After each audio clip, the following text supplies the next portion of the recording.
केरेडारी प्रखंड के जोरदाग में पूर्व मंत्री योगेंद्र साव का घर गुरुवार को भारी पुलिस बल की मौजूदगी में एनटीपीसी कंपनी के द्वारा ध्वस्त कर दिया गया है। यह कार्रवाई लंबे समय से चल रहे जमीन विवाद के बाद की गई है, जिसमें एनटीपीसी और पूर्व मंत्री के बीच तनातनी बनी हुई थी।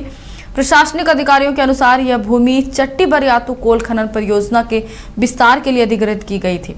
योगेंद्र साव इस जमीन के बदले मिलने वाले मुआवजे से संतुष्ट नहीं थे और मुआवजा बढ़ाने की मांग को लेकर परिवार सहित धरने पर बैठे थे। उनके साथ उनकी पत्नी निर्मला देवी और बेटी अंबा प्रसाद भी इस आंदोलन में शामिल थी। एनटीपीसी का कहना है कि निर्धारित मुआवजा राशि पहले से ही ट्रिब्यूनल कोर्ट में जमा कर दी गई थी।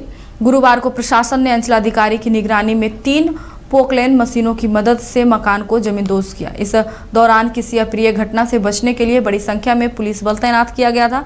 कार्रवाई के बाद अंबा प्रसाद ने सोशल मीडिया पर नाराजगी जताते हुए इसे अन्यायपूर्ण बताया और कहा कि वे न्यायालय का दरवाजा खटखटाएंगी। उन्होंने दोषियों के खिलाफ कानूनी कार्रवाई करने की भी बात कही है।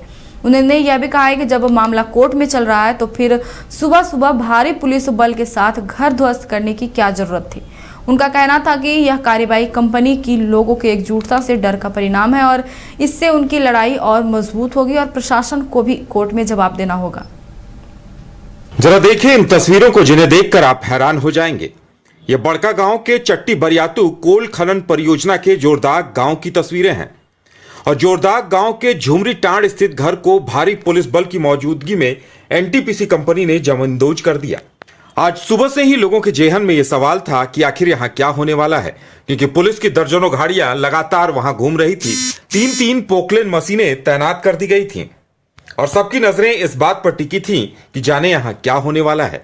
और उसके बाद जब मकान को जमींदोज करने का सिलसिला शुरू हुआ तो तमाम लोग खड़े वहां देखते रहे। आपको बता दें कि केरेडारी प्रखंड के जोरदाग में स्थित पूर्व मंत्री योगेंद्र साव का आवास गुरुवार को भारी पुलिस बल की मौजूदगी में जमींदोज कर दिया गया।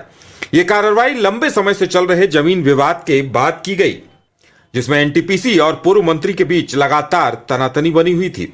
प्रशासनिक अधिकारियों के अनुसार यह भूमि चट्टी बरियातू कोल परियोजना के विस्तार के लिए अधिग्रहित की गई थी और उसके बाद बताया जा रहा है कि योगेंद्र साव इस जमीन के बदले मिलने वाले मुआवजे से संतुष्ट नहीं थे। लगातार मुआवजा बढ़ाए जाने की मांग कर रहे थे। परिवार समेत धरने पर भी बैठे थे। उनकी पत्नी पूर्व विधायक निर्मला देवी और बेटी पूर्व विधायक अंबा प्रसाद भी इस आंदोलन में शामिल थीं।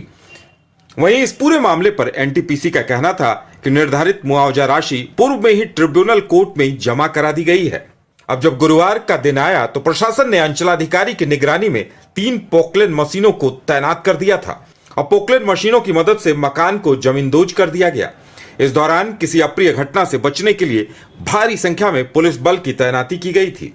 कार्रवाई के बाद अंबा प्रसाद ने सोशल मीडिया पर नाराजगी जताते हुए इसे अन्यायपूर्ण बताया है और कहा है कि वो न्यायालय का दरवाजा खटखटाएंगी। उन्होंने दोषियों के खिलाफ कानूनी कार्रवाई करने की बात भी कही है।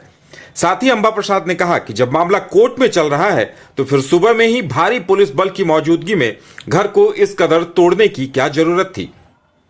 उन्होंने आरोप लगाया कि कंपनी लोगों की एकजुटता से डरती है और घर तोड़कर हौसला तोड़ने की बात सोची गई है, लेकिन ऐसा नहीं होगा।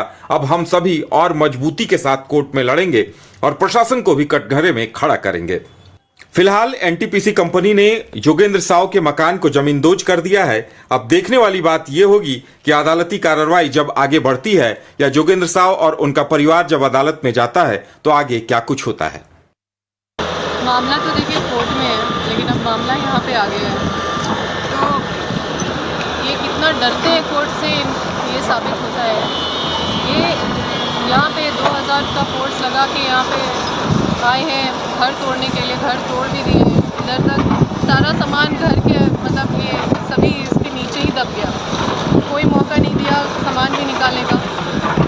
और पूर्व विधायक श्रीमती निर्मला देवी जी, मेरी माँ अकेले थी घर पे, उनको उठा के थाना में रख दिया सबसे पहले। तो ये बलपूर्वक जो है गुंडागर्दी तरीके से ये लोग काम कर रहे हैं। और सोचिए जब पूर्व विधायक निर्मला देवी जी के साथ अगर ये काम हो रहा है, जब पूर्व मंत्री श्री योगेंद्र साव जी का घर तोड़ा जा रहा है आनंद फानन में, जबकि कोर्ट में मामला है, कोर्ट में ये लोग पिटीशन भी फाइल कर रहे हैं लेकिन कोर्ट का इंतज़ार नहीं कर रहे हैं। कोर्ट में हमारा सामना नहीं कर पा रहे, कोर्ट में कोई रिप्लाई नहीं फाइल कर रहे, कोर्ट में जवाब नहीं है इनके पास, लेकिन यहाँ पे आके तोड़ रहे हैं और प्रशासन पूरी तरह से इनके गोद में बैठा हुआ है। तो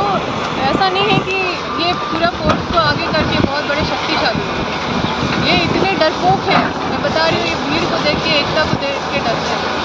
ये जब इनको पता चला कि पूर्व मंत्री योगेंद्र साहु जी दिल्ली गए हुए हैं, उनका भाई का बहन का कुछ रिश्ता देखने के लिए कहते हैं, और क्या बोलते हैं, हम दिल्ली में मीटिंग था मेरा कांग्रेस पार्टी का, वहाँ से हम आए यहाँ पे सुबह।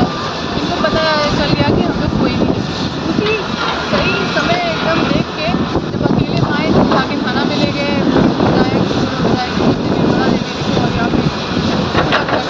तो एक मतलब 5 मिनट के अंदर 10 मिनट के अंदर तो ये घर तोड़े में हौसला नहीं तोड़े, और ये लड़ाई बहुत मजबूती से लड़ेंगे और इनको हर एक चीज़ का मुंहतोड़ जवाब देना पड़ेगा। इनको मुंहतोड़ जवाब हम देंगे, और सारे प्रशासन पुलिस के लोगों को घसीट के वहाँ पे इनका धज्जी उड़ाएंगे। और ये लोग जो आज पूरा दलाली कर रहे हैं ना कंपनी का, पूरे पुलिस प्रशासन मिलके, ये बहुत भारी पड़ने वाला है। क्या हम आपको